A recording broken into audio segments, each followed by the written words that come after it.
সারা বাংলাদেশে cash on ডেলিভারিতে দিচ্ছি মাত্র 1500 টাকায় আপনাদেরকে এই সুন্দর সুন্দর কটসতুর তৈরি দোলনা।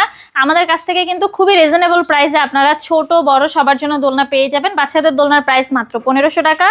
আপনি চাইলে এরকম লক সিস্টেমও নিতে পারেন, লক ছাড়াও কিন্তু আমাদের কাছে অ্যাভেলেবেল কালার রয়েছে। পিছনে পিলো সহ এই দোলনাগুলো পাচ্ছেন মাত্র 1700 টাকায়। পিছনে পিলো প্লাস ফুল সহ পেয়ে যাচ্ছেন আমাদের কাছ থেকে মাত্র 2000 টাকায়। এই দোলনাটার প্রাইস কিন্তু পড়বে মাত্র 4800 টাকা। এখানে দেখতে পাচ্ছেন অনেক সুন্দর সুন্দর কালারে কিন্তু চেয়ার দোলনা রয়েছে। এই চেয়ার দোলনাগুলোর প্রাইস কিন্তু পড়বে মাত্র 3300 টাকা। এখানে দেখতে পাচ্ছেন 26 ইঞ্চির বউ দোলনা রয়েছে, এটার প্রাইস পড়বে মাত্র 3700 টাকা। এখানে 30 ইঞ্চি রয়েছে, প্রাইস পড়বে মাত্র 4700। এখানে 34 ইঞ্চি রয়েছে, সব থেকে বড় বউ দোলনা, এটার প্রাইস কিন্তু পড়বে মাত্র 5700 টাকা। এই দোলনাটার সাথে মশারি ফ্রি দিচ্ছি, ফুলগুলো ফ্রিতে দিচ্ছি, সাথে কিন্তু 3টা করে বালিশও আপনাদেরকে ফ্রিতে দিচ্ছি। আমাদের প্রত্যেকটা দোলনার সাথে কিন্তু অ্যাশ এবং স্টিকল এগুলো আপনাদেরকে ফ্রিতে দিচ্ছি। যারা অর্ডার করতে চাচ্ছেন দ্রুতই যোগাযোগ করুন আমাদের স্ক্রিনে দেওয়া নাম্বারে, হোয়াটসঅ্যাপ বা ইমোতে।